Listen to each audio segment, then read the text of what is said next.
Constituição da República Federativa do Brasil de 1988. Artigo 90. Compete ao Conselho da República pronunciar-se sobre: Inciso 1. Intervenção federal, Estado de defesa e Estado de sítio. Inciso 2. As questões relevantes para a estabilidade das instituições democráticas. Parágrafo 1º. O Presidente da República poderá convocar ministro de Estado para participar da reunião do Conselho, quando constar da pauta questão relacionada com o respectivo ministério. Parágrafo 2º. A lei regulará a organização e o funcionamento do Conselho da República. Subseção 2. Do Conselho de Defesa Nacional. Artigo 91. O Conselho de Defesa Nacional é órgão de consulta do Presidente da República nos assuntos relacionados com a soberania nacional e a defesa do Estado Democrático, e dele participam como membros natos. Inciso 1. O Vice-Presidente da República. Inciso 2. O Presidente da Câmara dos Deputados. Inciso 3. O Presidente do Senado Federal. Inciso 4. O Ministro da Justiça. Inciso 5. O Ministro de Estado da Defesa. Inciso 6. O Ministro das Relações Exteriores. Inciso 7. O Ministro do Planejamento. Inciso 8. Os comandantes da Marinha, do Exército e da Aeronáutica. Parágrafo 1º. Compete ao Conselho de Defesa Nacional. Inciso 1. Opinar nas hipóteses de declaração de guerra e de celebração da paz, nos termos desta Constituição. Inciso 2. Opinar sobre a decretação do estado de defesa, do estado de sítio e da intervenção federal. Inciso 3. Propor os critérios e condições de utilização de áreas indispensáveis à segurança do território nacional e opinar sobre seu efetivo uso, especialmente na faixa de fronteira e nas relacionadas com a preservação e a exploração dos recursos naturais de qualquer tipo. Inciso 4. Estudar, propor e acompanhar o desenvolvimento de iniciativas necessárias a garantir a independência nacional e a defesa do Estado Democrático. Parágrafo 2º. A lei regulará a organização e o funcionamento do Conselho de Defesa Nacional. Capítulo 3. Do Poder Judiciário. Seção 1. Disposições Gerais. Artigo 92. São órgãos do Poder Judiciário. Inciso 1. O Supremo Tribunal Federal. Inciso 1 letra ao Conselho Nacional de Justiça. Inciso 2. O Superior Tribunal de Justiça. Inciso 2 letra A. O Tribunal Superior do Trabalho. Inciso 3. Os Tribunais Regionais Federais e Juízes Federais. Inciso 4. Os Tribunais e Juízes do Trabalho. Inciso 5. Os Tribunais e Juízes Eleitorais. Inciso 6. Os Tribunais e Juízes Militares. Inciso 7. Os Tribunais e Juízes dos Estados e do Distrito Federal e Territórios. Parágrafo 1º.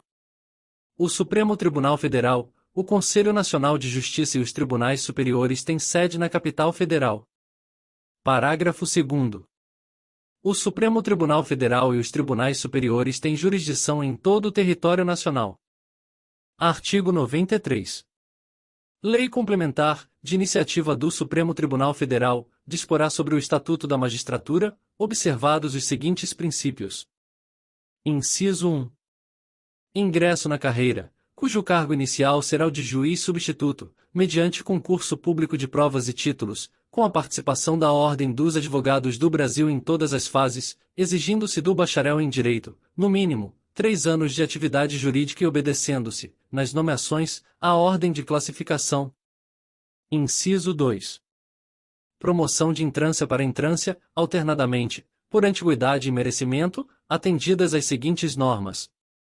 A linha é obrigatória a promoção do juiz que figue por 3 vezes consecutivas ou 5 alternadas em lista de merecimento.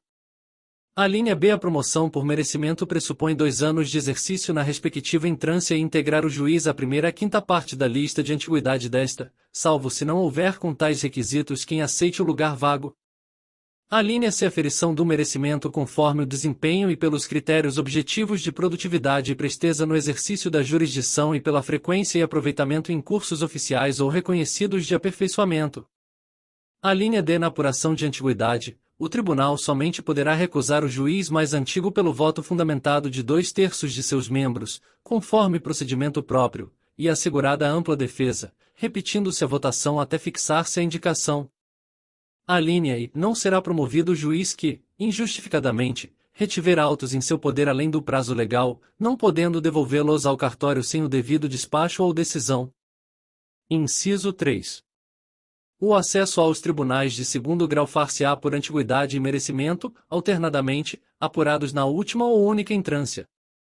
Inciso 4. Previsão de cursos oficiais de preparação, aperfeiçoamento e promoção de magistrados, constituindo etapa obrigatória do processo de vitaliciamento a participação em curso oficial ou reconhecido por Escola Nacional de Formação e Aperfeiçoamento de Magistrados. Inciso 5.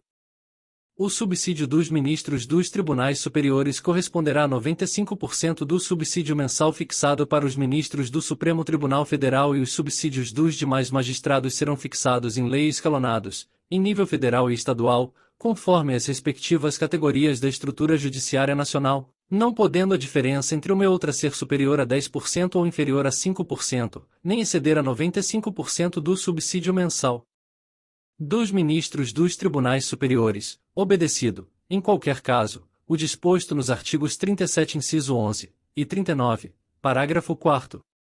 Inciso 6. A aposentadoria dos magistrados e a pensão de seus dependentes observarão o disposto no artigo 40. Inciso 7. O juiz titular residirá na respectiva comarca, salvo autorização do tribunal. Inciso 8. O ato de remoção ou de disponibilidade do magistrado, por interesse público, fundar-se-á em decisão por voto da maioria absoluta do respectivo tribunal ou do Conselho Nacional de Justiça, assegurada a ampla defesa. Inciso 8-A. A remoção a pedido ou a permuta de magistrados de comarca de igual entrância atenderá, no que couber, ao disposto nas alíneas B, C e do inciso 2º. Inciso 9. Todos os julgamentos dos órgãos do Poder Judiciário serão públicos, e fundamentadas todas as decisões, sob pena de nulidade, podendo a lei limitar a presença, em determinados atos, às próprias partes e a seus advogados, ou somente a estes, em casos nos quais a preservação do direito à intimidade do interessado no sigilo não prejudique o interesse público à informação. Inciso 10. As decisões administrativas dos tribunais serão motivadas e em sessão pública, sendo as disciplinares tomadas pelo voto da maioria absoluta de seus membros. Inciso 11. Nos tribunais com número superior a 25 julgadores, poderá ser constituído órgão especial, com o mínimo de 11 e o máximo de 25 membros, para o exercício das atribuições administrativas e jurisdicionais delegadas da competência do Tribunal Pleno, provendo-se metade das vagas por antiguidade e a outra metade por eleição pelo Tribunal Pleno. Inciso 12. A atividade jurisdicional será ininterrupta, sendo vedado férias coletivas nos juízos e tribunais de segundo grau, funcionando, nos dias em que não houver expediente forense normal, juízes em plantão permanente. Inciso 13º. O número de juízes na unidade jurisdicional será proporcional à efetiva demanda judicial e à respectiva população.